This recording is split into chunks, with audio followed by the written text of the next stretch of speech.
ซึ่งเป็นรายการที่ดีมากๆนะครับเป็นรายการกลุ่มเอ่อคนที่เข้ามาฟังกลุ่มนั้นก็มีหลากหลายอาชีพแล้วก็หลากหลายความรู้ทั้งชายและหญิงซึ่งเราก็ถือว่าเป็นเพื่อนพ้องน้องพี่เราพูดจากันวิสาสะก็คือคุ้นเคยกันมากเปรียบเสมือนเป็นญาติเป็นมิตรเป็นพี่น้องร่วมท้องเดียวกันนะครับก็มีความสุขมากๆเลยพอมาถึงรายการจำนันจาผมก็มีนะครับซึ่งผมจะได้นำความสุขนี้ไปให้ผู้ที่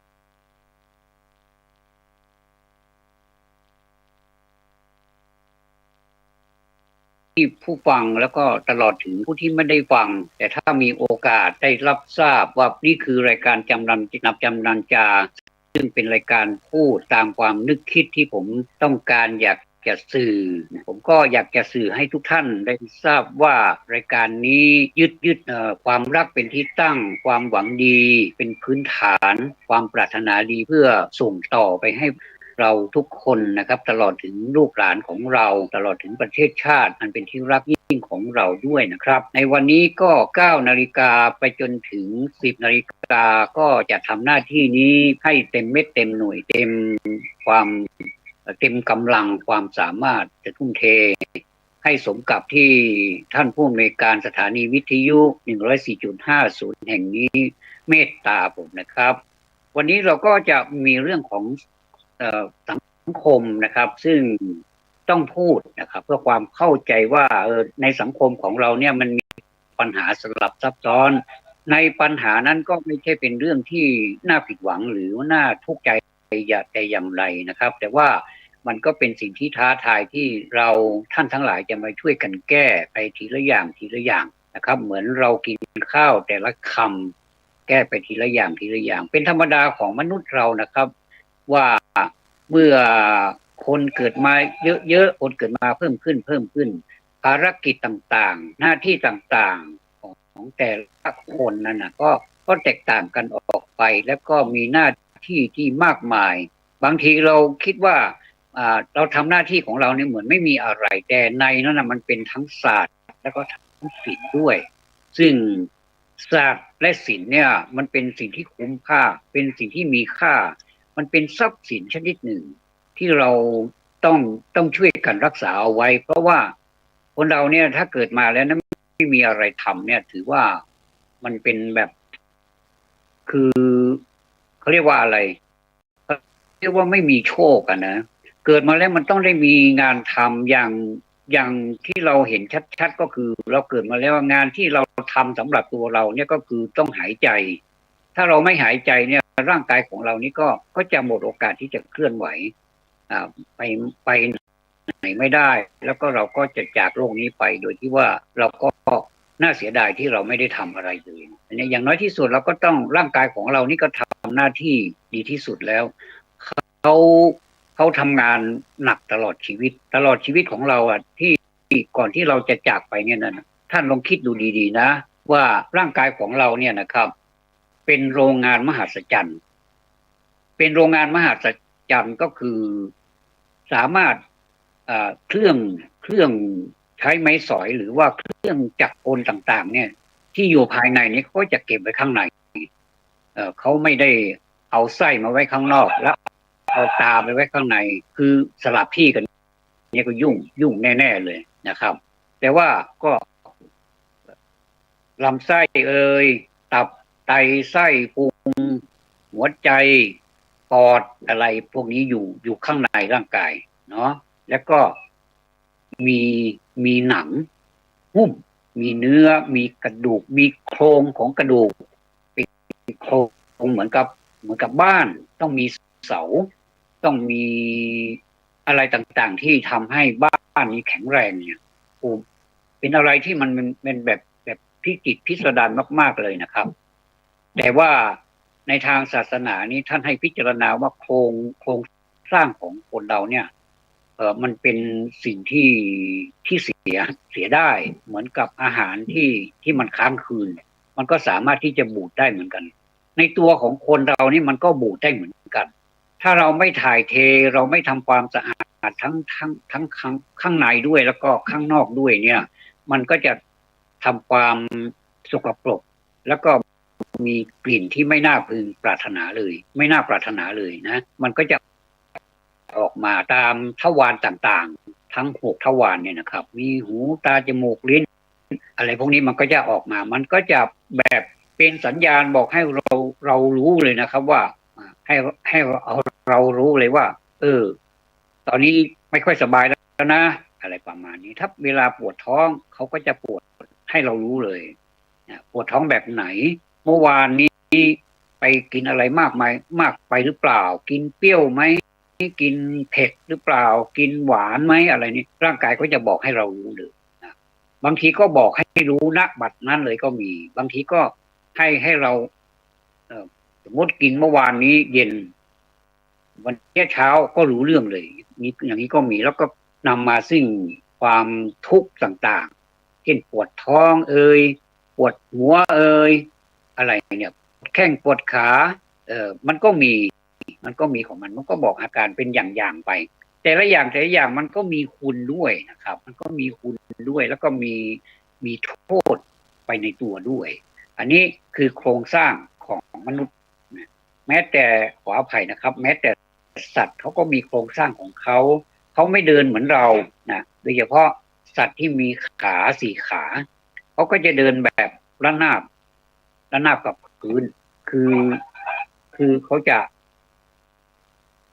คลานไปเขาจะแบบเป็นเขาจึงเป็นที่มาของคำว่าติรัจฉาโนก็คือเป็นสัตว์เดรัจฉานเนี่ยเขาก็จะเดินแบบนั้นเป็นปกติแล้วเขาก็ไม่นิยมสวมเสื้อผ้าเพราะว่าเขาไม่ได้รับการพัฒนาเหมือนมนุษย์นี่ต้องมีเสื้อมีผ้าเป็นชุดขอให้ปกปิดร่างกายพอใช้ได้เนี่ยอันนี้คือมนุษย์ก็อันนี้แหละนะครับเป็นสิ่งที่เราน่าพิจารณามากๆเลยว่าทำไมเราเกิดมาแล้วเราเป็นมนุษย์เนี่ยคงจะโชคดีแน่นอนนะครับโชคดีแน่ๆเลยไม่มีสัตว์ไม่มีสิ่งมีชีวิตใดๆที่จะเหมือนมนุษย์อีกแล้วนะครับแม้แต่เทวดาที่จะสิ้นบุญจากสวรรค์เนี่ยเขาเรียกว่าสิ้นบุญก็คือจะมาจุติจะมาเกิดเนี่ยท่านไปถามท่านเทวดาว่าท่านหลังจากที่ท่านจากโลกสวรรค์นี้ไปแล้วนะท่านอยากจะเป็นอะไรไม่อยากจะเป็นที่เป็นเทวดาหรือว่าเป็นอะไรที่มันชั้นที่มันสูงกว่าที่ปัจจุบันนี้อีกแล้วแต่อยากจะเป็นมนุษย์เป็นอย่างนี้จริงๆนะครับก็วันนี้เก็บมาฝากหลายเรื่องนะครับผมได้มีโอกาสได้ไปฟังพระเดชพระคุณท่านเจ้าคุณพระพรหมบัณฑิตนะครับซึ่งพระพรหมบัณฑิตนี่เป็นเจ้าอาวาสวัดประยุรวงศาวาสกรุงเทพมหานครซึ่งท่านเป็นอาจารย์ผมท่านหนึ่งท่านประสิทธิ์ประสานวิชาการเทศให้ตอนนั้นก็ได้ไปอบรมมีหลักฐานอยู่นะครับแล้วก็ท่านก็อบรมดีมากเลยท่านก็ทุ่มเทในการฝึกอบรมลูกศิษย์ลูกหาของท่านทั่วประเทศเลยล่ะผมก็เป็นหนึ่งในนั้นแต่ว่าฟังท่านแล้วมีประโยชน์มากๆแต่ละครั้งที่ท่านเทศน์เนี่ยนะครับท่านบอกว่าการที่เราฟังเนี่ยนะที่เราฟังเทศทุกวันเนี่ยเราฟังปาฐกถาธรรมะบรรยายหรือว่าเทศพื้นเมืองตามพื้นบ้านเราเนี่ยนะที่เราไปถามเราคือเหมือนกับเราเป็นไปสอบถามหลังจากการฟังเทศแล้วเนี่ยไม่ค่อยมีใครทำนะครับแล้วก็ผมไม่ค่อยเห็นว่าใครจะทำคือเป็นแบบประเมินนะครับประเมินว่าวันนี้เราฟังเทศเนี่ยเราฟังธรรมะบรรยายเนี่ยหรือว่าเราฟังอะไรที่มีผู้ที่มีความรู้ความสามารถเนี่ยท่านมาพูดให้ฟังเนี่ยเราได้อะไรบ้างต่างก็พูดไปต่างๆนานาซึ่งมันเป็นเรื่องที่น่าห่วงนะครับว่าทำไมนักเทศหรือว่านักปาฐกถาต่างๆในบ้านเราเนี่ยมีนักปราชญ์มากมายเต็มไปหมดเลยแล้วก็มีคุณภาพทั้งนั้นเลยเนี่ยนะครับทำไมเวลาท่านเทศแล้วทำไม เรายังเหมือนกับไม่ค่อยรู้เรื่องหรือว่าถึงระดับไม่รู้เรื่องเลยเนี่ยอันนี้เป็นเรื่องที่น่าห่วงอันนี้ก็เลยฝากไว้นะครับว่าทำไมเราไปถามบุคคลที่เข้าไปนั่งฟังเทศเนี่ยเราทำไมเขาตอบเราไม่ได้แต่อย่างน้อยที่สุดมันต้องได้สักข้อสองข้อนะครับมันเกือบไม่ได้มันไม่มีเลยอ่ะก็ท่านพูดทีไรผมก็ฟังแล้วท่านแบบมีปฏิภาณมีไหวพริบมีการลำดับ1 2 3มีการอธิบายเป็นข้อมีอุปมาหมดเลยเนี่ยนะครับผมฟังท่านนะครับท่านเกี่ยวกับการฟังนะครับถ้าการฟังเนี่ย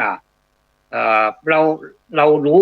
อยู่นะครับว่าถ้าสุภาษิตอันนี้ขึ้นมาเนี่ยสุดสูสังละพะเตปัญญังเนี่ยนะครับทุกคนแปลได้คือมันแปลว่าฟังด้วยดีย่อมได้ปัญญาเนี่ยนะครับทีนี้เราก็ไม่ได้ว่าใครนะว่าแม้แต่ตัวเองก็คงจะเจอก็คงกับตัวเองแต่ว่าเราก็จะพยายามฟังให้มันจบฟังให้ได้แบบลำดับไปเรื่อยๆเรียกว่าท่านแสดงตามลำดับเราก็ฟังตามลำดับ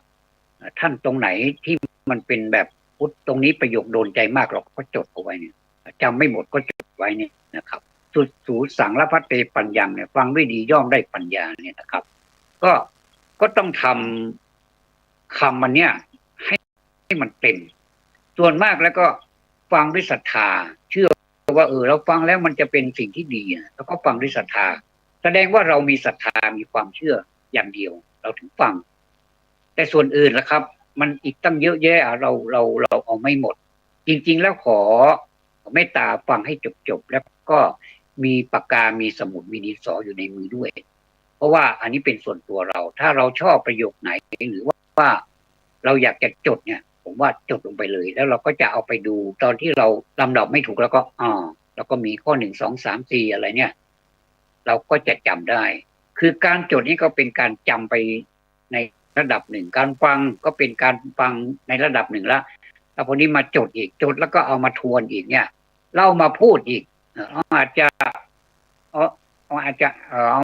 มาสนทนาเองโดยที่ว่าไม่มีใครอยู่ด้วยก็ได้นะก็เหมือนกับประมาณว่าถ้าคนอื่นฟังเขาคงว่าเรานี่บ้าไม่ใช่แต่ว่าเราจะมาทบทวนดูว่าเราจะพูดได้ไหมนะครับทีนี้สุดสูสังละพะเตปัญญังฟังด้วยดีย่อมได้ปัญญาเนี่ยเกิดมาจากศรัทธาทีนี้ถ้าเรามีแต่ศรัทธาอย่างเดียวเนี่ยครับมันมี4 ขั้นตอนด้วยกันครับท่านมันต้องมาจากศรัทธาคือสัสธาอาโรอรหัตตังก็คือมีศรัทธาที่จะฟังธรรมะที่เราจะฟังเนี่ยใจจดใจจ่อว่าเราจะฟังเนี่ยนะครับต่อมาคือข้อ2สุดสูสังสุดสูสังนี่แปลว่าฟังด้วยดีหรือว่าตั้งใจฟังนั่นเองถ้าตั้งใจฟังแล้วเราจะได้สิ่งที่มันดีๆมันจะเก็บประเด็นได้หมดอย่างน้อยที่สุดถ้าเก็บประเด็นไม่หมดก็ใกล้เคียงก็ยังดีนะข้อ3อัปปมัตโตคือไม่ประมาทคือไม่ประมาทในคำสอนหรือฟังอะไรเราก็อย่าไปดูถูกก่อนว่าอย่างเนี้ยของเราก็มีไม่ต้องมาพูดอะไรประมาณนี้คือจะแย้งผู้พูดไปตลอดทางเนี่ยคือในใจมันแย้งเนี่ยแสดงว่าเราก็แสดงว่าเรามีอคติแล้วเราก็มีกิเลสในใจมากๆเลยเป็นความประมาทนะครับอันนี้เป็นอัปปมัตโตเราอย่าไปประมาทนะครับและอันที่4วิจักขโนพิจารณาแล้วที่ได้จริงๆตอนนี้เราถึงจะได้ปัญญาคือละพะเตปัญญังครับทบทวนนะครับมี4 ขั้นตอนสุดศรัทธาสัสธานาอาหารโรอรหัตตังแล้วก็สุดสูสังอัปปมัตโตและกับวิจักขโนถึงจะได้ละพะเตปัญญังนะครับอันนี้เก็บมาฝากนี้ท่านพระเดชพระคุณท่านเจ้าคุณพระพรหมบัณฑิตท่านเทศให้ฟังท่านพูดมากกว่านี้ในผมเก็บมาหยิบเป็นบางประเด็นเท่านั้นเองนะครับวันนี้ตั้งใจมาพูดถึงต่อยอดเมื่อวานนี้นะครับก็เป็นเรื่องของประเทศชาติของเรานั่นแหละว่ามันจะมีคำถามว่าทำไมประเทศของเราอยู่อย่างนี้ทำไมเราไม่ไปไหนเนี่ยจริงเราไปไหนอยู่นะเพียงแต่ว่ามันค่อยๆเดินไปบางที สิ่งที่มันน่าจะได้ด่วนมันก็ไม่ได้อาจจะแบบมันกว้างขวางหรือเปล่า หรือว่าเราไปติดอะไรตรงไหนนี่อันนี้ก็ช่วยกันคิดหน่อยนะครับเออเราจะมาพูดถึงเรื่องของลูกหลานนะครับเมื่อพูดถึงการสร้างคุณภาพเอามาถึงเรื่องคุณภาพของบุตรนะในทางปฏิบัตินะครับคงจะทำให้มองเห็นราคาเงาวันนี้มาพูดอะไรราคาเงานะครับราคาเงาของบุตรได้ชัดเจนยิ่งขึ้นนะครับการจะเลี้ยงลูกให้มีคุณภาพนั้นพ่อแม่เองเนี่ยมีบทบาทมากกว่าที่เราจะคาดคิดด้วยซ้ำนะครับจะต้องใช้จ่ายทั้งเงินทั้งจ่ายแล้วก็ทั้งเวลาอันนี้ครับเวลานี้ก็เป็นหน่วยเหมือนกันนะเหมือนกับเป็นอย่างหนึ่งที่เราลงทุนไปลงทุนเวลาเนี่ยนะครับแล้วก็เป็นจำนวนมากด้วยนะครับซึ่งล้วนแต่ซ่อนอยู่หรือรวมอยู่ในราคาเงาของบุตรทั้งสิ้นเลยนอกจากนั้นนะครับท่านผู้ฟังที่เคารพจะได้เห็นต้นทุนทางใจนะครับก็คือเป็นต้นทุนทางใจของผู้เป็นแม่และผู้เป็นพ่อในการจะตัดสินใจที่มีลูกนั้นนะมีมากน้อยเพียงไรอีกด้วยนะครับอันนี้น่าสนใจฉะนั้นนะครับจะได้พูดถึงบทบาทที่แท้จริงของแม่แล้วก็พ่อที่ผมพูดแม่มาก่อนเนี่ยผมยึดเอาตามทางศาสนานะครับคือมาตาปิตุนะครับก็คือพูดมารดาขึ้นก่อนแล้วก็บิดาตามหลังจริงๆแล้วก็บิดามารดาก็ได้นะครับไม่เป็นไรนะครับท่านทั้งสองนี้มีพระคุณต่อเรามากๆอย่างสูงสุดหาอะไรเปรียบปรานไม่ได้เลยนะครับบิดครอบครัวและสังคมเนี่ยจะต้องมีภาระหนักมากน้อยเพียงใดเนี่ยราคาเงาของลูกนี่มีมากน้อยเพียงไรเนี่ยในการที่จะเลี้ยงดูลูกของเราให้มีคุณภาพและเป็นทรัพยากรมนุษย์ที่มีคุณค่าของสังคมเนี่ยนะครับหรือจะพูดอีกอย่างหนึ่งว่าในการที่จะสร้างลูกหรือทรัพยากรมนุษย์ที่จะเป็นกำลังสำคัญของชาตินั้นเนี่ยนะครับจริงๆแล้วเนี่ยนะสร้างขึ้นมาได้อย่างไรใครมีบทบาทมากน้อยเพียงไรในสังคมอันนี้เป็นคำถามนะครับและก็ทรัพยากรมนุษย์ที่มีคุณค่าอย่างแท้จริงในสังคมเนี่ยน่าจะมีลักษณะหน้าตาเป็นอย่างไรอย่างนี้เป็นต้นเป็นคำถามหมดเลยนี่การเตรียมตัวเป็นมารดาบิดาหรือว่าเป็นแม่เป็นพ่อเนี่ยถ้าจะดูอย่างลึกซึ้งแล้วเนี่ยคงจะไม่มีใครปฏิเสธว่าคุณภาพของทรัพยากรมนุษย์เนี่ยเริ่มตั้งแต่ก่อนเกิดเลยนะครับท่านผู้ฟังผู้สามีใดๆก็ตามเนี่ยถ้าหากต้องการมีบุตรที่มีคุณภาพนะครับจะต้องมีการวางแผนตั้งแต่เริ่มก่อนแต่งงานแล้วล่ะตั้งแต่จีบกันใหม่ๆแล้วว่ามันนึกมโนภาพได้ล่ะจินตนาการได้เลยว่าผู้ที่จะเป็นแม่เป็นพ่อเนี่ยจะต้องมีความพร้อมทางด้านร่างกายนี่แน่นอนนะครับแล้วก็จิตใจด้วยและสุขภาพจะต้องแข็งแรงทั้งทางกายและใจผมเห็นคู่สมรสผู้บ่าวผู้สาวในเวลาเขาจะแต่งงานกันนี่เขาก็จะไปตรวจสุขภาพก่อนโดยเฉพาะอย่างยิ่งพวกต่างชาติชาวต่างชาติเนี่ยเขาก็จะตรวจสุขภาพก่อนว่ามีความพร้อมไหมมีความบกพร่องเป็นผู้ที่มีโรคภัยไข้เจ็บแอบแฝงอยู่ในร่างกายหรือเปล่าอะไรนี้เพราะว่ามันจะเป็นผลไปถึงการมีลูกในอนาคตภายหน้าได้ด้วยถ้าหากว่ามีปัญหาก็เราก็ไม่ต้องมีก็อยู่ด้วยกันได้แต่ว่าเราจำเป็นจะต้องไม่มีบุตรด้วยกันนะอย่างนี้เป็นต้นนะครับถ้าไม่เป็นโรคที่จะถ่ายทอดไปถึงลูกได้นี่ก็โอเคนะฉะนั้นผู้ที่จะเป็นแม่หรือเป็นพ่อนี่ต้องไปตรวจสุขภาพนะที่ผมพูดเมื่อสักครู่นี้ว่าในประเทศที่เจริญแล้วในเช่นในสหรัฐอเมริกาถ้าหนุ่มสาวจะแต่งงานเนี่ยก่อนที่เจ้าหน้าที่จะจดทะเบียนสมรสให้นั้นเนี่ยจะต้องได้รับการตรวจสุขภาพจากหมอแล้วก็มีใบรับรองแพทย์ด้วยนะว่าเขามีสุขภาพแข็งแรงโดยเฉพาะฝ่ายหญิงเนี่ยจะต้องได้รับการตรวจทั้งภายในและก็ภายนอกด้วยครับนั่นคือเป็นการตรวจสุขภาพเพื่อป้องกันปัจจัยเสี่ยงที่อาจจะมีผลต่อสุขภาพของลูกในอนาคตด้วยและการมีลูกนั้นจะต้องไว้ช่วง ห่างอย่างน้อย2 ปีนะครับทั้งนี้เพื่อสุขภาพทั้งของแม่แล้วก็บุตรของลูกเนี่ยนะครับแล้วก็แม่แล้วก็พ่อเนี่ยจะได้มีเวลาเลี้ยงดูลูกแต่ละคนได้อย่างเต็มที่ครับในช่วงอายุของฝ่ายหญิงที่เหมาะสมการตั้งครรภ์หรือมีท้องเนี่ยก็คือในช่วงอายุ20ถึง35 ปีเป็นมาตรฐานนะครับในด้านความพร้อมทางด้านจิตใจนั้นก็หมายถึงความต้องการมีลูกจริงๆเนี่ยและตั้งใจจะเลี้ยงดูเขาด้วยความรักเอาใจใส่อดทนเสียสละและมีความรู้เกี่ยวกับเลี้ยงดูเด็กพอสมควรเพื่อที่จะเข้าใจธรรมชาติของเด็กเมื่อมีปัญหาสามารถแก้ไขปัญหาพื้นฐานได้อย่างนี้นะครับส่วนความพร้อมทางด้านสังคมก็หมายถึงฐานะนี้สำคัญฐานะครอบครัวควรจะอยู่ในสถานภาพที่พร้อมสถานภาพที่พร้อมก็คือมีเวลาและมีรายได้พอเพียงที่จะดูแลรับผิดชอบบุตรหรือว่าลูกของเราเนี่ยที่จะเพิ่มขึ้นมาในครอบครัวได้อันนี้สำคัญนะเพราะว่าเราจะต้องพร้อมก่อนเรามีทุนพร้อมหรือยังที่จะดูแลเขาเติบใหญ่ทุกวันเนี่ยนะเขาเติบใหญ่เพราะว่าการดูแลของเราเนี่ยก็เขาเติบใหญ่ขึ้นมาก็ต้องได้รับการศึกษาต้องได้การเล่าเรียนอันนี้เป็นเงินทั้งนั้นเลยเป็นทรัพย์สมบัติที่เราจะต้องทุ่มเทให้เขาอย่างเต็มที่ไม่ให้ขาดมือไม่ให้มีปัญหาเนี่ยนะครับ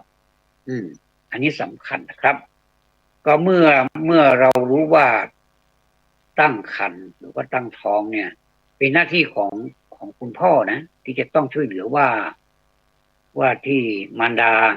คือรีบพาว่าที่มารดานี้ไปฝากครรภ์อันนี้เป็นปกติที่เราจะต้องไปฝากครรภ์ก่อนเพื่อความปลอดภัยพาไปรับการตรวจตามกำหนดนัดจากคุณหมอหรือเจ้าหน้าที่สาธารณสุขก็แล้วแต่นี่คือการดูแลสุขภาพตั้งแต่แรกเลยครับพร้อมจะป้องกันและก็แก้ปัญหาหากมีภาวะเสี่ยงเกิดขึ้นมันมีนะครับ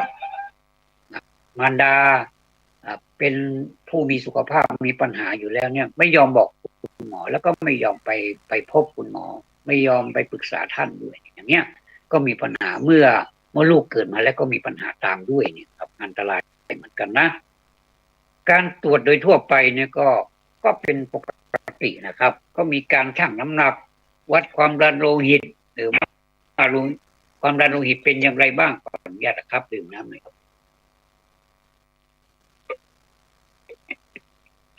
ครับก็เป็นอย่างไรบ้างตรวจฟันตรวจเต้านมอันนี้เป็นธรรมดาตรวจครรภ์เพื่อติดตามการเจริญเติบโตของเด็กตรวจปัสสาวะเพื่อตรวจหาเบาหวานและก็โรคไตตรวจเลือดเพื่อหาภาวะโลหิตจาง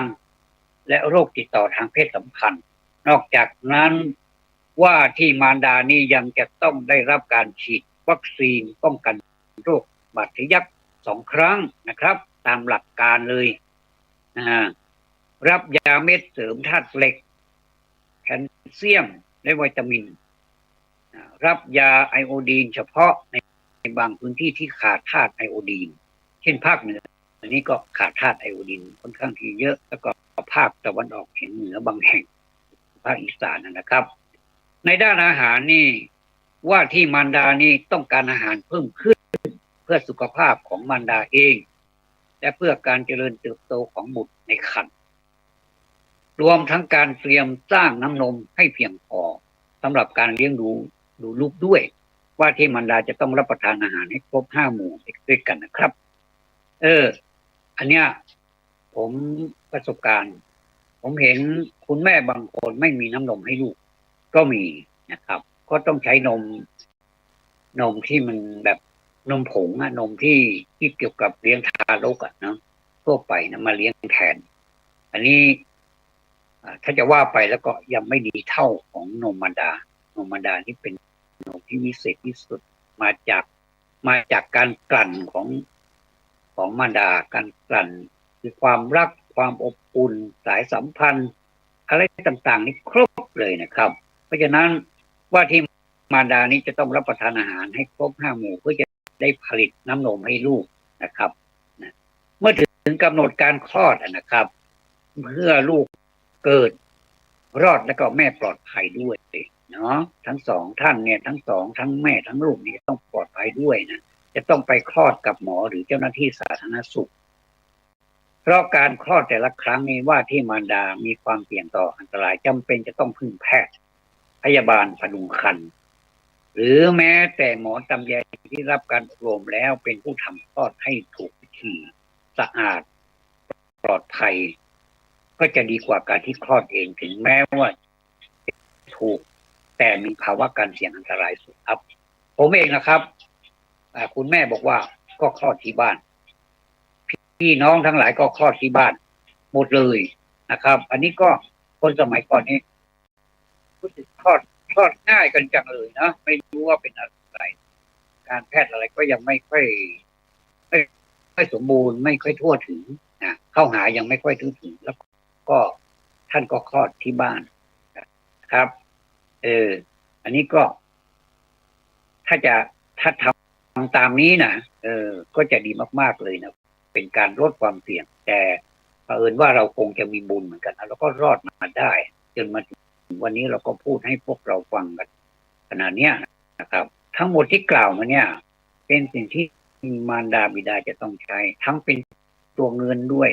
และไม่เป็นตัวเงินด้วยการเสียเวลาค่าเสียโอกาสอย่างเนี้ยแล้วก็ความลำบากของมารดาบิดาซึ่งล้วนแต่ซ่อนอยู่ในราคาเงาราคาเงาของบุตรที่เบเกอร์อ้างถึงเบเกอร์นี่ไม่ใช่ภาษาไทยเราเนาะก็เป็นชาวต่างชาติอย่างแน่นอนท่านอ้างถึงเนื่องจากความเจริญทางการแพทย์และก็สาธารณสุขราคาเงาในปัจจุบันจึงสูงกว่าราคาเงาในสมัยโบราณมากแสดงว่าราคาเงาตอนที่ผมเกิดมานั้นกับพี่สาวพี่ชายน้องสาวน้องชายเนี่ยเป็นราคาเงาที่เป็นโบราณไม่ค่อยสูงมากครับทีนี้การเลี้ยงลูกให้ถูกวิธีแล้วก็ปลอดภัยเนี่ยทำยังไงหลังจากคลอดแล้วเนี่ยมารดาจะต้องเลี้ยงลูกที่ถูกวิธีและปลอดภัยโดยเฉพาะหลังคลอดใหม่ๆเนี่ยจนกระทั่งอายุถึง3 เดือนนี่นะครับนมมารดานี่เป็นอาหารที่ดีที่สุดอย่างที่ว่าไปนะครับเป็นอาหารที่ดีที่สุดเพียงอย่างเดียวสำหรับทารกเพราะมีสารอาหารเหมาะสมครบถ้วนย่อยง่าย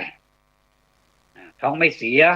มีคุณสมบัติพิเศษช่วยป้องกันโรคติดเชื้อและมีสารกระตุ้นการเติบโตของสมองและกับอวัยวะอื่นๆซึ่งไม่มีอยู่ในนมชนิดอื่นได้มากกว่านั้นเลยครับการเลี้ยงลูกด้วยนมมารดาเนี่ยเพิ่มความผูกพันใกล้ชิดระหว่างมารดากับลูกและช่วยประหยัดได้ด้วยนะครับเพราะว่าธนาคารนมเคลื่อนที่สามารถที่ลูกจะดื่มตอนไหนก็ได้เท่าที่สังเกตดูนะครับมีปัญหาบ้างสำหรับมารดาที่ทำงานเนื่องจากนมมารดามีประโยชน์มากนะครับถึงลูกจะได้รับอาหารอื่นเพิ่มขึ้นแล้วก็ตามก็ควรให้ลูกกินนมต่อไปเท่าที่จะทำได้หรือถึง18 เดือนหากมีเหตุจำเป็นจริงๆนะครับเลี้ยงลูกด้วยนมมารดาไม่ได้ควรให้นมผสมที่เหมาะสมกับลูกโดยเลือกประเภทนมผงดัดแปลงสำหรับทารกตามอายุห้ามใช้นมข้นหวานเลี้ยงทารกและเด็กเล็กโดยเด็ดขาดเลยนะครับเท่าที่สังเกตสำหรับแม่ที่ทำงานไปด้วยแล้วก็เลี้ยงลูกไปด้วยถึงเวลามานี่เขาเรียกว่าคัดนมก็คือรู้สึกมันอึดอัดนะครับแล้วก็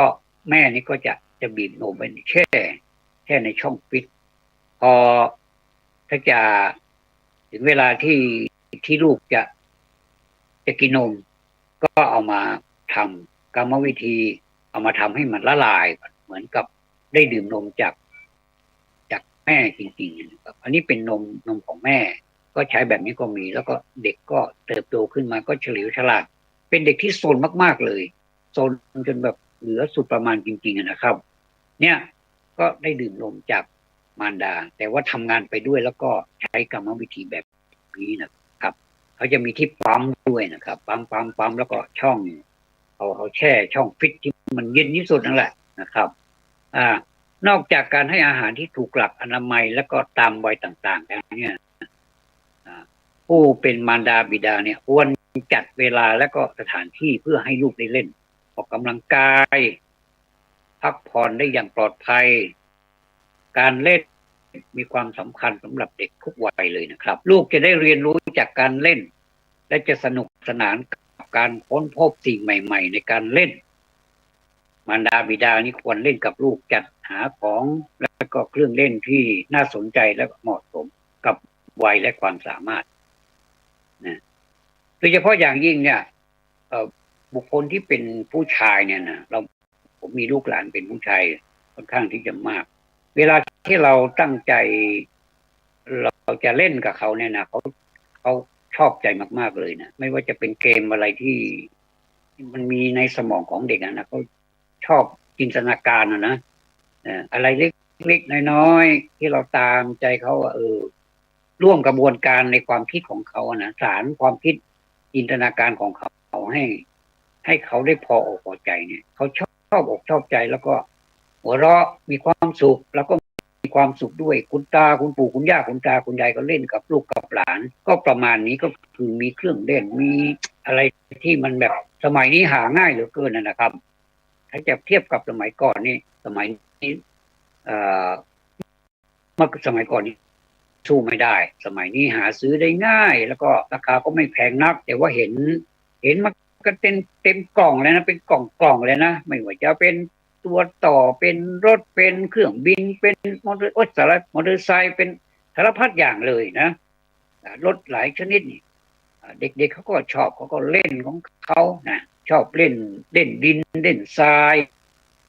ที่เราบอกว่าอย่าไปเล่นเขาก็ไม่ฟังหรอกไปขุดแล้วก็น้ำไปใส่ให้มันแฉะแล้วก็ดูมอมแมมหมดเลยเนี่ยมันใกล้เคียงกับสมัยก่อนนะเด็กๆนี่ต้องมอมแมมนะครับถ้าเด็กๆไม่มอมแมมนี่แสดงว่าไม่ใช่เด็กแล้วก็พอมันมอมแมมแล้วมันก็ไปหาล้างเองล้างแข้งล้างขาล้างแขนให้เรียบร้อยเนี่ยนะถ้าไม่งั้นเนี่ยเดี๋ยวเป็นเรื่องเดี๋ยวจะโดนไม้โดนไม้เรียวลูกเขาก็รับผิดชอบตัวเองได้เหมือนกันถึงแม้ว่าเด็กๆจะล้างไม่หมดเหมือนผู้ใหญ่ล้างให้ก็ตามแต่เขาก็ทำหน้าที่ของเขาได้นะครับมาสมัยนี้นะครับก็มีสิ่งอำนวยความสะดวกมากมายอย่างที่กล่าวแล้วนะครับแต่ว่ามันก็เป็นราคาเงาเหมือนกันนะก็เป็นหน่วยที่จะต้องจ่ายเป็นราคาเงาเหมือนกันอันนี้ก็จะต้องเล่นเราต้องเล่นกับเขาแล้วก็เมื่อลูกจัดเมื่อเล่นเมื่อลูกหลานของเรานี่จะใช้เครื่องเล่นชนิดไหนเนี่ยเขาก็จะเล่นแล้วก็ออกกำลังกายอยู่ในระดับพอดีการเล่นและการออกกำลังกายเป็นการทำให้ลูกเล่นแล้ว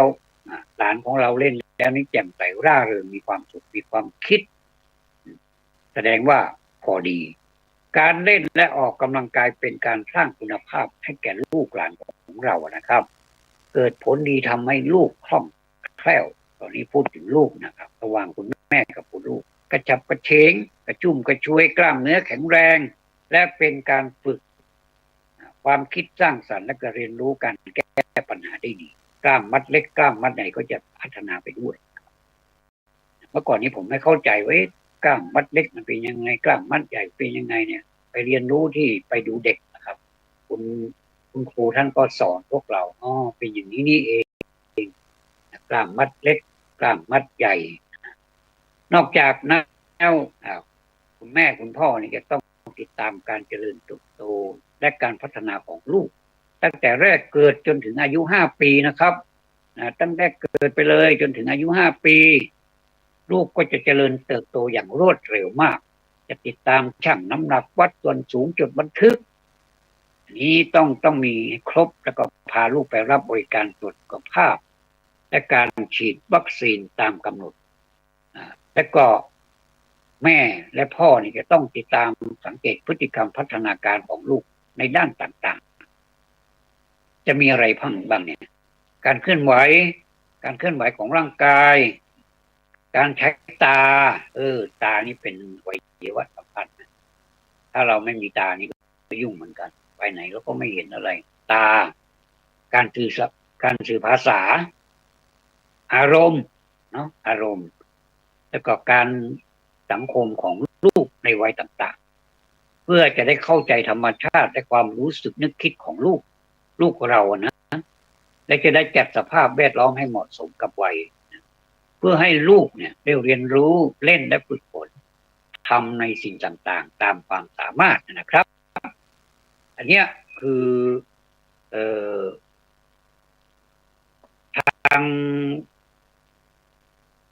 ทางผู้ที่ตรวจสุขภาพเนี่ยให้แม่แล้วก็ลูกเนี่ยนะครับ ก็จะมีตารางอยู่ตารางของเขานี่ก็จะเป็นตั้งแต่อายุ2 เดือน4 เดือน6 เดือน9 ถึง 12 เดือน1 ปีครึ่ง2 ปีครึ่งแล้วก็อายุ4 ถึง 6 ปีเนี่ยอันนี้เราก็ไปหาดูกันเองนะว่าท่านทำอะไรไปบ้างป้องกันวัณโรคป้องกันโปลิโอคอติดป้องกันไวรัสอะไรนี้เป็นช่วงไปนะครับทีนี้มารดาบิดานี้จะต้องจัดสภาพบ้านและสิ่งแวดล้อมอันนี้สำคัญเหมือนกันนะเพื่อความเป็นอยู่ที่ดีของลูกสำหรับลูกพื้นที่อยู่อาศัยจะต้องมีการระบายอากาศที่ดีมีแสงสว่างพอเหมาะมีความสะอาดและถูกสุขลักษณะคือมีน้ำสะอาดสำหรับดื่มและก็ใช้สอยมีการกำจัดขยะและสิ่งต่างๆนะครับสภาพแวดล้อมปลอดภัยไม่มีพิษโดยเฉพาะจากสารตะกั่วจากเสียงดังมากๆจากอากาศเสียควันและฝุ่นละอองที่มีมากเกินมาตรฐานซึ่งอาจจะเป็นสาเหตุของการเจ็บป่วยพิการหรือตายได้ครับในปัจจุบันนี้มีฝุ่นละอองซึ่งเมื่อก่อนนี้เราตอนเป็นเด็กเราก็ไม่เคยรู้เรื่องแล้วก็มันก็เป็นอากาศที่ค่อนข้างจะบริสุทธิ์นะครับเพราะว่าเราไม่ได้ทำลายสิ่งแวดล้อมแล้วเราก็ผู้คนก็ไม่มากมายถึงขนาดนี้นะครับคนนั่นแหละเป็นตัวที่เป็นพาหะนำมาซึ่งโรคเหล่านี้ครับฝุ่นตอนสมัยผมเป็นเด็กๆผมยังไม่รู้จักเลยว่า PM 2.5มันคืออะไรนี่ไม่เคยได้ยินเลยเพิ่งมาเคยได้ยินในสมัยนี้ว่ามันอันตรายถึงชีวิตเลยเนี่ยฝุ่น PM 2.5เนี่ยอย่างอื่นเนี่ยมันพามาหมดเลยนะทั้งกลิ่นเหม็นทั้งฝุ่นละอองทั้งโรคภัยไข้เจ็บสารพัดมันพามานะครับแล้วคนเราเนี่ยก็ธรรมชาติของคนเนี่ยไม่ว่าคนและสัตว์ก็ต้องการอากาศที่มันบริสุทธิ์อากาศที่มันเป็นออกซิเจนจริงๆเนื้อมันจริงๆเนี่ยดูเหมือนว่าสมัยนี้นี่จะสนองความต้องการของมนุษย์ไม่ได้เลยหรือว่าได้น้อยมากเลยเพราะมันมาจากนอกจากจะเป็นควันที่เกิดจากธรรมชาติเป็นฝุ่นเป็นอะไรตามธรรมชาติมาแล้วเนี่ยมันยังเกิดจากเงื่อมมือของมนุษย์และเกิดจากโรงงานเกิดจากสารที่ออกมาจากเครื่องยนต์กลไกรถยนต์รถมอเตอร์ไซค์ยกเว้นรถจักรยานยนต์รถอันนี้ไม่มีนะครับก็จะใช้วิธีปั่นอันนี้ไม่มีมลภาวะแต่นอกจากนี้แล้วก็จะมีและจะทำอย่างไรดีนะก็ทางภาครัฐเขาก็พยายามจัดการโดยมีมาตรการต่างๆออกมาเป็นระยะนะครับว่าให้ทำอย่างนั้นให้ทำอย่างนี้ประชาชนทำอย่างนั้นปฏิบัติตัวอย่างนี้มีมาตรการไปถึงโรงงานมีมาตรการถึงเรื่องจักรกลรถยนต์ชนิดต่างๆว่าควรจะมีอย่างนี้นะก็เลยท่านก็ทำหน้าที่ของท่านไปแต่ว่าเมื่อมนุษย์มันมีมากนะครับมันก็เลยแก้ปัญหานี้ไม่ได้สักทีเลยอันนี้ก็เลยเกิดฝุ่นควันที่มันมากับรถด้วยแล้วฝุ่นควันเกิดจากการเผาสมัยก่อนเมื่อผมเป็นเด็กๆเนี่ยเห็นเขาเผากันนะเผากันเป็นแบบโอ้โหเป็นว่าเล่นเนี่ยยังไม่เคยมีปัญหาเลยเนื่องจากว่าอย่างไรครับเรามาเปรียบเทียบสมัยนี้เนื่องจากว่าเมื่อสมัยก่อนเนี่ยถ้าจะเป็นเตาข้าวที่หลังจากเก็บเกี่ยวแล้วเนี่ยเขาก็จะเผาให้มันเป็นแบบคล้ายว่าให้มันกลบลงในดินแล้วก็ให้เป็นปุ๋ยนะมันก็เป็นปุ๋ยได้เหมือนกัน เขาก็จะมารวมกัน แล้วก็จะเผา แล้วก็ไม่มีกลิ่นเหม็นมันก็จะได้กลิ่นแบบธรรมชาติคือกลิ่นที่เป็นฟางเป็นหญ้าตามธรรมชาติสมัยนั้นไม่นิยมผมเมื่อผมเห็นไม่นิยมที่จะใช้ยาที่มันเป็นเคมียาฆ่าหญ้ายาฆ่าแมลงอะไรเนี่ยเหมือนสมัยนี้นะครับอันนี้เห็นนะไม่ทราบว่าผู้อื่นจะเห็นเหมือนผมไหมเท่าที่เห็นคือไม่มีหรือมีน้อยมากเลยนะครับก็จะเป็นปุ๋ยแบบธรรมชาติปุ๋ยอินทรีย์ปุ๋ยที่เกิดจากมูลของสัตว์ปุ๋ยจากเกิดจากหญ้าที่มันผุมันพังที่มันเน่ามันเปื่อยหรือว่าแม้แต่เศษอาหารที่คนกินแล้วนี่มันเขาก็ไปหมักเป็นปุ๋ยแล้วก็เอาไปใส่พืชนะครับแล้วก็ไม่มีเหมือนกับจะล้าสมัยมากๆเลยไม่ค่อยมีวิวัฒนาการในการเช่นการทำนาอะไรเนี้ยบ้านผมนี่เขาเรียกว่าไปกินได้เลยในนานะบางทีเราก็เก็บกินตรงนั้นเลยก็ไม่เห็นมีโทษมีอะไรที่มันเป็นแบบสิ่งแปลกปลอมหรือว่ามีอะไรใกล้เคียงเราก็กินได้ในน้ำมีปลาในนามีข้าวว่างั้นเถอะนะครับแล้วก็ในน้ำในนาเนี่ยมันก็ผลิตสารอาหารให้เราด้วยบ้านผมบ้านผมเรียกว่าพักจุ่มป๋าพักแว่นแล้วก็มีเตานะครับก็คือเป็นพืชชนิดหนึ่งที่เป็นสาหร่ายถ้าจะแปลไปก็เป็นสาหร่ายเป็นเตาสีเขียวมักจะเกิดในที่ร่มแล้วก็แบบแสงลำไรนั่นแหละครับน้ำนี่ก็ใสแล้วก็ไปแปลมาแล้วก็เอามาทำความสะอาดแล้วก็เอามาทำเป็นอาหารอร่อยมากๆเลยแล้วก็มีเครื่องเคียงก็จะมีพริกขี้หนูเม็ดเล็กๆแล้วก็มีอะไรบ้านผมเรียกว่าบอกแว้งขมนะบอกแว้งขมก็มะเขือ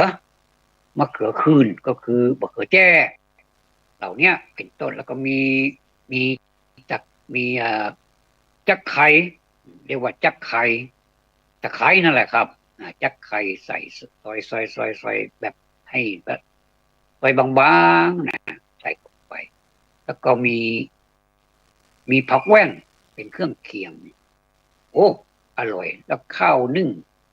ร้อนๆเนาะโอ้โหมันเต็มคาบเลยมันอร่อยจริงๆแต่เดี๋ยวนี้คิดถึงเมื่อก่อนแล้วผมอยากจะกลับไปกินเหมือนเก่าก็คือกินยำเตาเขาเรียกว่ายำเตานะครับเฮ้ยคิดแล้วมันหิวข้าวขึ้นมาทันทีทันใดเนี่ยจริงๆท่านก็คือเป็นอย่างนี้จริงๆนะเรากินแบบเป็นธรรมชาติแล้วในผักแว่นนั้นมันก็เก็บมาเลยแล้วก็เอามาล้างให้สะอาดเพราะว่ามันไม่มีอะไรหรอกมันก็จะมีหญ้าติดมาด้วยมันจะมีโคลนติดมาหน่อยหนึ่งแล้วก็ล้างให้มันสะอาดขาวจ้วโอ้โหกินได้ทั้งหมดเลยตั้งแต่ใบไปจนถึงรากเลยนะกรอบอร่อยมากๆเลยเคี้ยวแก๊บประกอบกับเราฟันดีด้วยเนาะโอ้โหเคี้ยวละเอียดหมดแล้วก็กินข้าวกินเลยเนี่ยอาหารมื้อเช้าก็กินยำเตาอย่างที่ว่ามันเนี่ยยำเตาคนที่ยำก็คือคุณแม่เพราะผมพูดถึงคุณแม่แล้วคุณแม่นี่ทำอาหารอร่อยมากๆเลยนะครับอร่อยมากในความรู้สึกผมในฐานะที่ผมเป็นลูกเนี่ยผมสัมผัสได้จากฝีมือของคุณแม่เนี่ยทำอาหารอร่อยมากๆเลยใครๆก็ต้องยกย่องว่าคุณแม่ของตัวเองเนี่ยทำอาหารอร่อยคุณพ่อก็ไม่แพ้คุณแม่เหมือนกันนะแต่ไปค่อนข้างที่จะทำแบบอาหารที่เป็นไปแบบเหมือนกับแกล้มกับแกล้มนี่ผู้ที่นิยมเมรัยทั้งหลายเนี่ยสุราเมรัยเนี่ยก็จะทำอร่อยนะพี่ชายก็ทำอร่อยเพราะว่าเขานิยมเมรัยในการที่จะก่อนที่จะรับประทานอาหารมื้อนั้นเนี่ยเขาจะต้องดื่มให้แบบรองพื้นไปก่อนเหมือนกับคนเรานี่ทาครีมรองพื้นก่อนแล้วก็ตามด้วยครีมกันแดดอะไรประมาณนี้นะครับถ้าจะเทียบไป ก็อร่อยเหมือนกันนะแต่ละอย่างแต่ละอย่างแต่ละคนแต่ละท่านเนี่ยออกมาทำอาหารนี้อร่อยบ้านผมก็เหมือนกันจะมีแผนกทำอาหารอร่อยอยู่แผนกเสียงดีอย่างเนี้ยร้องเพลงแล้วโอ้เราเราไม่อยากให้เขาวางไมค์เลยอ่ะเราก็อยากจะฟังต่ออีกแล้วก็มีคนเชียร์กันเอาอีกเอาอีกอย่างเงี้ยนะเขาก็โอ้เมื่อได้ใจแล้วก็ต่อเพลงติดเพลงต่อเพลงไปเลยเรื่อยๆเนี่ยนะงานก็สนุกสนานอันนี้พูดพูดไปถึงเพลงนู่นเลยเนี่ยเรามาพูดบรรยากาศแต่มาสมัยนี้บรรยากาศเหล่านั้นมันได้หดหายไปแล้วก็ผมผมหวังว่านะครับแล้วผมก็ยังมีโครงการอยู่ว่าเรานัดเจอกันดีไหมอย่างระหว่างเพื่อนร่วมรุ่นผมก็มีเพื่อนเหมือนกันนะเห็นอย่างเนี้ยผมก็มีเพื่อนที่ร่วมเรียนด้วยกันบางคนก็ล้มหายใจจากไปแล้วบางคนก็ไปอยู่ไหนก็ไม่รู้แล้วก็ขาดการติดต่อกันเนี่ยนะครับผมก็กำลังประสานอยู่ว่าเพื่อนของเราเนี่ยสมัยที่เรียนเนี่ยคนนั้นก็มีความชำนาญทางนั้นคนนั้นก็มีความมีเพื่อนคนหนึ่งนะเขาเก่งมากเลยตัวเล็กนะครับตัวเล็กนะคือมะขามข้อเดียวอ่ะคือแต่แต่เขาเวลาเขาแข่งกีฬานี้เขามักจะได้ที่หนึ่งตลอดชนะเลิศมาตลอดอยู่ในทีมผมด้วยนะแล้วก็เชียร์นะลักษณะของการกีฬาเมื่อสมัยก่อนเนี่ยยังมันจะเป็นแบบกีฬาสีเหมือนสมัยเนี้ยนะแต่ว่ากีฬาสมัยก่อนเนี่ยมันก็เป็นไปตามสมัยเนาะก็ไม่เจริญอะไรมากแต่เขาก็มีมาตั้งนานแล้วนะครับกีฬานี้นะกีฬาเนี่ยแล้วก็มีโรงเรียนต่างๆนี่ก็ไปชิงความเป็นหนึ่งในตำบลนั้นเนี่ยก็ก็เอามาแข่งกันเป็นสีแล้วมาแข่งกันก่อนที่จะไปแข่งกีฬาที่จะไปพบโรงเรียนอื่นเนี่ยก็จะแข่งกีฬาสีในโรงเรียนของตัวเองก่อนแล้วก็คัดผู้ที่ชนะผู้ที่มีความเป็นหนึ่งในโรงเรียนของตัวเองในกีฬาสีของตัวเองนะคัดออกมาใครจะอยู่ยังไงใครจะวิ่งยังไงใครจะเล่นกีฬาประเภทไหนใครจะเป็นเชียร์ลีดเดอร์เป็นนักร้องนำอะไรต่างๆเนี่ยก็ไปคิดกันเองเนี่ยก็เราก็คัดของเราดีๆไปตรงนั้น แล้วบุคคลที่ว่าเนี่ยมะขามข้อเดียวเนี่ยนะมันไม่เคยทำความผิดหวังให้เราเลยนะมันแข่งทีไรมันก็ชนะเลิศทุกทีแล้วมันขึ้นไปยืนอยู่บนแท่นกลางอ่ะที่1 2 3ขึ้นอยู่บนที่หนึ่งนะโอ้โหเดี๋ยวก็เฮกันเดี๋ยวก็เฮกันก็ไอ้หมอนี่แหละนะเราก็พูดกันแบบสบายๆนะแต่ตอนนี้ผมก็หาตัวไม่เจอว่ามันไปอยู่ที่ไหนนะมันทำความเนี่ยมากมายนะของเรียนของเราก็มีแต่ถ้วยมีแต่อะไรที่คุณโครับแล้วก็ดีอกดีใจกันอย่างนี้ครับแล้วแผนกผมนี่เป็นแผนกเชียร์แผนกร้องเพลงนี่ถนัดมากๆจนเสียงแหบเสียงแง่งกันไปตามกันเลยล่ะแต่ก็สนุกนะอันนี้พูดถึงบรรยากาศสมัยก่อนแต่สมัยเนี้ยมันไม่ต้องไปตะโกนถึงขนาดนั้นแล้วเพราะมันมีเครื่องเสียงมันมีคาราโอเกะมันมีดนตรีอำนวยความสะดวกให้หมดเพียงแต่ว่าเราเอาเสียงไปใส่ไป cover แค่นั้นเองนะครับอันนี้ก็ถ้ามีโอกาสนะเรารวบรวมคนได้ไม่ว่าจะเท่าไหร่กี่คนแล้วก็ทำมันไปก่อนแล้วก็เราก็หาสมาชิกอาจจะเป็นเพื่อนหลายๆรุ่นนะในโรงเรียนของเราเนี่ยมันรวมกันมันจะได้เต็มไม่เต็มเลยนี่คงจะเป็นไปไม่ได้เพราะว่าต่างคนต่างแยกย้ายกันไปบางคนก็จากโลกนี้ไปแล้วด้วยก็มีครับเนี่ยพูดถึงมารดาบิดาก็ทะเลถลายไปถึงการกีฬาด้วยนะครับอันนี้แหละเราก็ท่านจะต้องดูแลปกป้องกันนะครับป้องกันอุบัติเหตุทั้งในบ้านและก็นอกบ้านในบ้านเช่นไฟฟ้าอันนี้สำคัญนะสมัยเนี้ยไฟฟ้าเยอะเหลือเกินแล้วก็อำนวยความสะดวกให้คน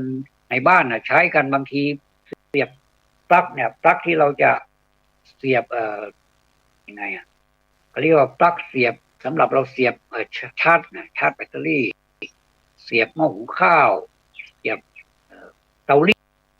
ดอย่างนี้เป็นต้นนะครับถ้าอยู่แบบเด็กเนี่ยซึ่งมันตัวอย่างน้อยมันจะไม่รู้เรื่องอะไรเนี่ยบางทีมันชอบเอาสิ่งแปลกปลอมมาเข้าไปแย่ในรูเนี่ยระวังตรงนี้อันตรายมากๆถึงกับตายเลยนะครับ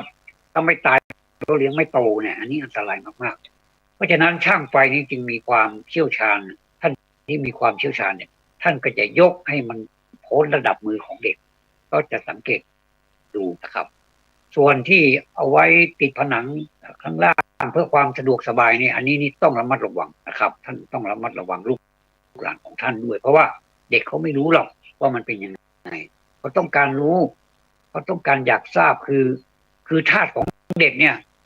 อยากจะทราบอะไรสิ่งใหม่ๆนี่มันเป็นธรรมชาติเราก็เหมือนกันเราก็โซนเหมือนเขานั่นแหละอาจจะโซนมากกว่าเขาด้วยซ้ำไปก็เป็นไปได้บ้านผมเรียกว่าหายอย่างยักษ์หายอย่างยักษ์นี่หมายถึงโอ้มันร้ายจริงๆนะเปรียบเทียบกับยักษ์เลยล่ะครับเป็นลูกยักษ์ลูกเย็นเนี่ยหายอย่างยักษ์นี่นะก็อันนี้ก็ต้องปรับไปด้วยนะครับแล้วก็ถ้านอกบ้านนี่ก็เช่นอุบัติเหตุจากรถยนต์นะบางทีรถยนต์ที่มีเกียร์หรือว่ามี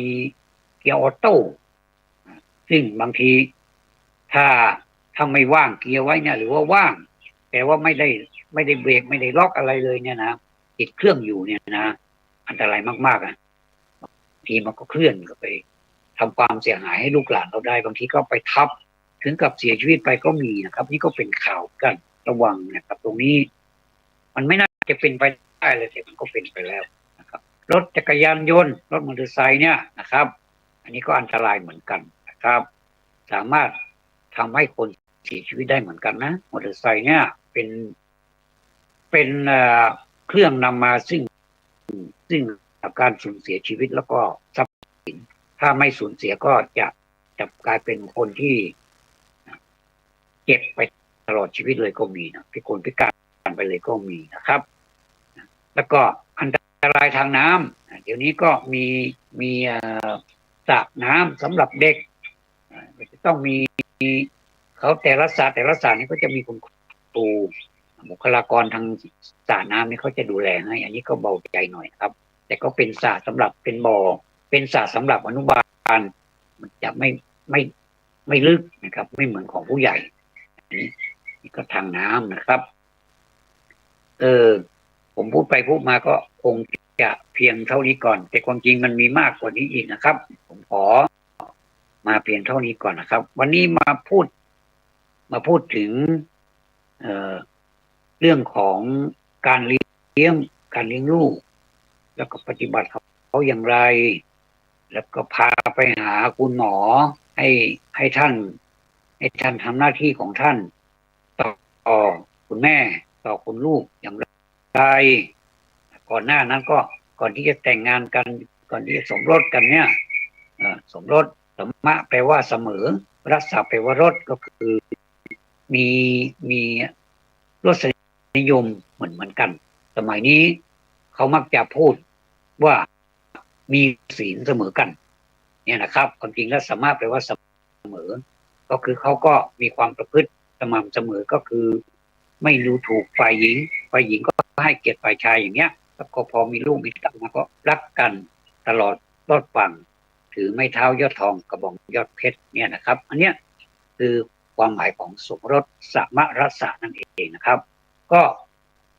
ฝากได้ประมาณเท่านี้นะครับก็เสียงแหบพอดีเลยเพราะว่าเช้านี้ก็อยู่กับหน้าโทรศัพท์มาตั้งแต่ตี5:55นาที5:55เลยนะครับและตอนนี้ก็9:55ก็สิ่งใดที่เป็นประโยชน์แก่ท่านผู้ฟังแล้วยินดีมอบให้โดยไม่ต้องมีลิขสิทธิ์ไม่จำเป็นเหมือนกับบริษัทเหมือนกับที่เขามาสปอนเซอร์หรือว่ามาบอกกล่าวมาแนะนำมาชี้แนะนำให้เรามีบริษัทที่เป็นทางออกของคนในยุคนี้ว่าเศรษฐกิจของเรานี่ไม่ไหวนะถ้าเผื่อเราไม่ทำอะไรเลยเราไม่ดิ้นอะไรเนี่ยเราตายแน่ๆอย่างเนี้ยนะแล้วก็บริษัทนี้เขาก็แสดงความปรารถนาดีมานานแล้วด้วยแล้วก็ตอนนี้ก็เจริญเอาขึ้นเรื่อยๆนะครับแล้วสุขภาพดีไม่มีโรคภัยไข้เจ็บมีผลประโยชน์ตอบแทนอะไรทำให้เรานี่เบิกบานเป็นหลักประกันการันตีได้เลยว่าตลอดชีวิตของเราเนี่ยไม่ว่าจะอายุปูนไหนเนี่ยเราก็ยังมีความหวังที่เราจะดูแลสุขภาพตัวเองได้เนี่ย แล้วก็ตลอดถึงคนที่ตามหลังมาจะเป็นพี่เป็นน้องเป็นลูกเป็นหลานเป็นเหลนเป็นหลานอะไรก็ตามเนี่ยนะก็จะดูแลไปตลอดชีวิตแล้วก็ท่านก็ไปหาดูนะครับ ผมก็คนหนึ่งที่ใช้พลังงานเยอะมากนะครับนอกจากจะจัดรายการวิทยุนี้แล้วนะผมก็ทำงานอย่างอื่นด้วยเช่นดูหนังสือแล้วก็สอนเด็กนะสอนเด็กแล้วก็ถ้าอยู่บ้านก็ทำงานตามบ้านอิปทาก็ทำหมดเลยก็ถือว่าตัวเองเกิดมามีโชคถ้าหากว่าเกิดมาไม่มีโชคเนี่ยก็ถือว่าผมทำอะไรไม่ได้เพราะฉะนั้นร่างกายที่เราเคลื่อนไหวเนี่ยเหมือนกับพูดแต่ตอนต้นออกมาถ้าร่างกายเราเคลื่อนไหวนั่นคือความโชคดีของเราละไม่ต้องมีใครมาอวยพรให้เราก็ได้แต่ว่าความโชคดีของเราก็คือเรามีโชคที่เรายังมีลมหายใจแล้วก็สุขภาพของเราดีเคลื่อนไหวได้กินข้าวได้นอนหลับดีไม่มีอะไรที่คิดมากไปกว่านี้เลยนะครับถึงคราวที่จะจากโลกนี้ไปก็ขอให้มันไปจะไปลักษณะไหนก็แล้วแต่กรรมกำหนดไม่ได้แต่ทุกคนนี่หวังไว้อย่างยิ่งว่าขอให้ไปดีๆอันนี้ก็มีสมความปรารถนาของบุคคลคนนั้นแต่ก็มีอีกทั้งหลายชีวิตที่อธิษฐานมาตั้งทั้งชีวิตเลยว่าอยากจะไปดีอ่ะไม่มีปัญหาอะไรเนี่ยแต่มันก็โลดโผนก็ไม่เป็นไรจะไปแบบไหนอย่างไรก็ถือว่าได้ทั้งนั้นอย่าไปคิดมากนะครับคิดมากก็ไม่ดีสุขภาพจิตไม่ดีนะครับวันนี้พอประมาณเท่านี้ก่อนนะครับขอบพระคุณเป็นอย่างสูงสำหรับความเมตตาของท่านผอ.สถานีแห่งนี้ขอบคุณท่านผู้ฟังที่เคารพพบกันโอกาสหน้าครับ สวัสดีครับ